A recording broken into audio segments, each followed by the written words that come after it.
Welcome back to pattern recognition. So today we want to review a couple of basics that are important for the remainder of this class. We will look into simple classification, supervised, unsupervised learning, and also review a little bit of probability theory. So this is a kind of refresher in case you are not that strong anymore with probability theory. You'll find the examples that we have in this video very instructive.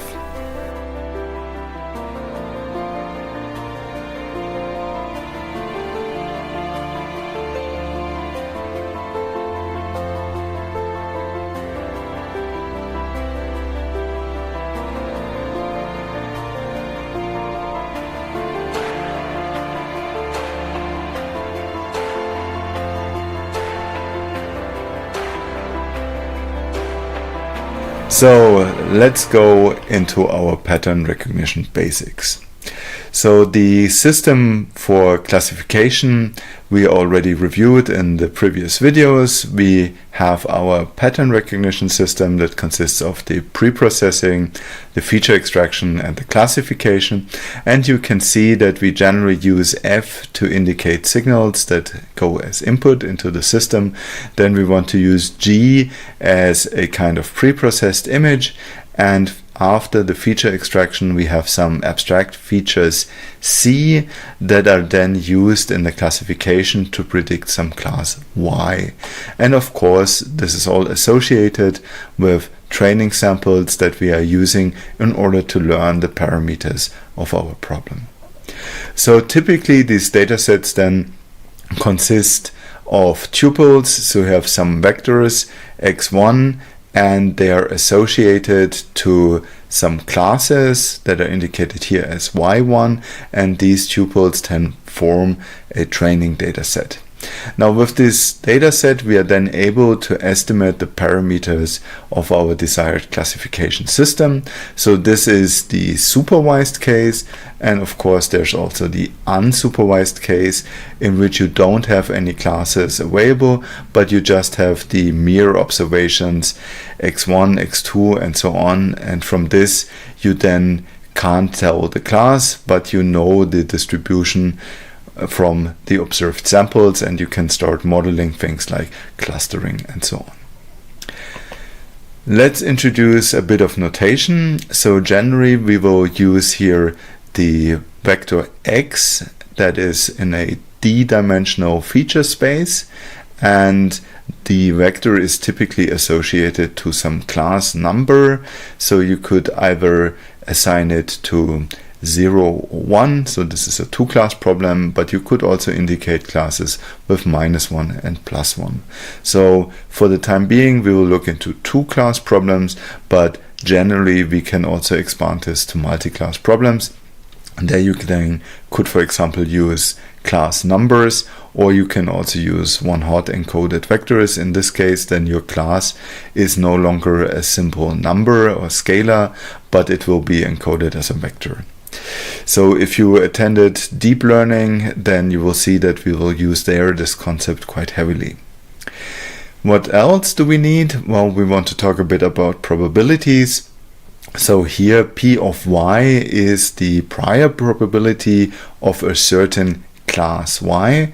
So this is essentially associated with the structure of the problem and the frequency of that respective class.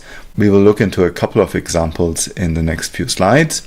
Then we have some evidence that is generally P of X. So this is the probability of the observation X, and this is in the general case living in a d-dimensional feature space. Furthermore, there's the joint probability. So this is essentially the probability of X and Y occurring together. And then there are the conditional probabilities, in particular the class conditional probability, which is given as P of X given Y. And then there is the so-called posterior probability, that is P of Y given X. So the posterior is essentially the probability that gives you the likelihood of a certain class given some observation X. Now this is fairly abstract. Let's look into some example how these probabilities are constructed, and we'll go with a very simple example, that is a coin flip. So in a coin flip you can have essentially two outcomes, that is heads and tails. So here we don't live in a d-dimensional feature space, but instead we only have two different discrete observations that we have for our observations x. You can see here we did a coin flip and we had 18 times heads and we had 33 times tails. In total, these are 51 observations, and with these discrete observations we can now try to estimate the probabilities. So the probability for observing heads in this case is approximately 35%, and in the same way I can also compute the probability for tails, that is approximately 65%. Now you see, now we just have evidence but no classes. Let's make the problem a little bit more complicated, and let's say you are colorblind and you can't differentiate the classes. So this is essentially the problem that we are facing. We can't access the class, but there is some true class that is somehow hidden. And you could imagine that I actually have two different coins. So I have a red coin and a green coin. Now the red coin is producing 17 times heads and 15 times tails, while our green coin is producing heads only once and tails 18 times. So the green coin is heavily biased towards tails.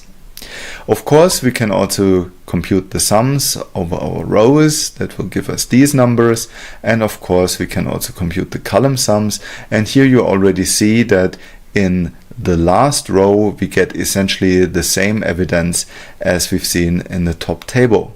So you can now look at this last row, and this is essentially the case where we are colorblind, so we can't differentiate the two coins, and we will get exactly the same probabilities, the 35% for the observation heads and the 65% for the observation tails. What else can we do? Well, we can of course also look at the last column, and here you can see essentially our class priors. So the probability of using the red coin is approximately 63%, and the probability for using the green coin is 37%. So you could argue if somebody is using those two coins, then he's trying to use this kind of biased coin, not in all of the instances, but the person is mixing this coin in at occasions, because probably you don't want to be caught cheating, so you just mix it in let's say 37% of the cases, because of course you also want to win quite frequently, and in the other cases you don't want to get caught, so this is why you're using the other coin. Makes perfectly sense, right? So let's look a bit into the joint probabilities. Now this would be the probability that you observe heads and the red coin at the same time. So here you can see this is 17 times with 51 observations in total, so this is equal to about 33% likelihood. And of course we can do similar things with tails and green coin, which would equal to approximately 35%. Now, if we want to compute those numbers, we need access to the class distribution, so we need to know which coin is available, and we also need to know what the actual observation, what our evidence was. Now, what else can we do with this nice table? We can of course analyze our coin, and here you see that our green coin, that's the one that is biased towards tails, and you can compute the probability for heads given the green coin. So if I start tossing this, I will only have a 5% chance of producing heads, and I will have a 95% chance of producing tails. Now, this is essentially the information that I don't have. Yeah, I get some information, I get the observation heads and tails because I'm colorblind, And now I'm interested in figuring out whether it's the red coin or the green coin. Now, if I observe tails, then I know that I have observed tails, so I can already fix that. And then I compute the probability for red coin. So this is one of the two classes, and the other class is green coin, and you see that the probabilities are 45% and 55%. So if you observe tails, then this is not a very strong evidence which coin was actually tossed. Let's look into the other case. So let's say we observe heads. Now, if we observe heads, the probability for red coin is approximately 94%, and the probability for green coin is only 6%. Because in most of the cases where heads is produced, of course, the red coin was used. So observing heads in this case is a very strong evidence that the red coin was used. And you can already see this is a very typical pattern classification problem. So we want to derive the class information, the information about the coin, from the observed evidence. And you already see that it's hard, but if you have distributions like this one, then you can really get very interesting and very good evidence from our experiments. Let's formalize this a little bit. So we've seen that the joint probability density function here with x and y, it can be decomposed into the prior, so the probability of using the certain coin, times the class conditional probability density function. Obviously, the same joint PDF can be produced by using the probability of the evidence times the posterior probability. So you can see we can express the same joint probability density function using those two decompositions.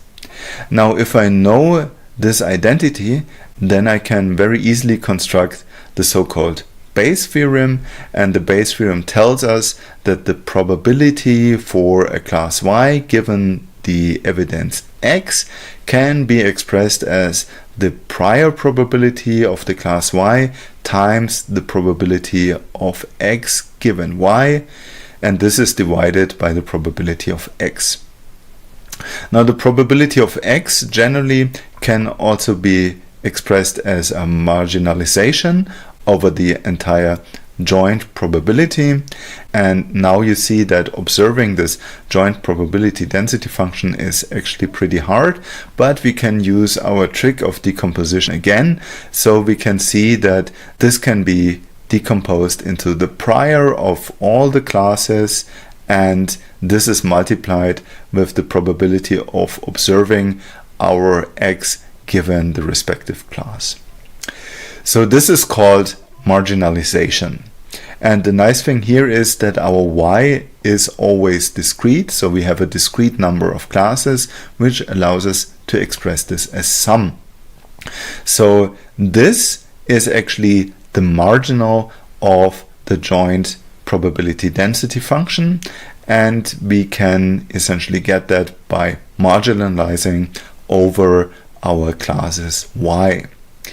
If we want to do something similar for the prior probability of class Y, then we would have to marginalize over X, and if you want to do that, then you can already see that we would have to have a continuous integral over the entire domain of X, simply because in our case, or in most cases that we will look at in this class, X is not discrete as in the previous example, but instead it is a continuous vector space, so we have to compute the integral over this entire vector space.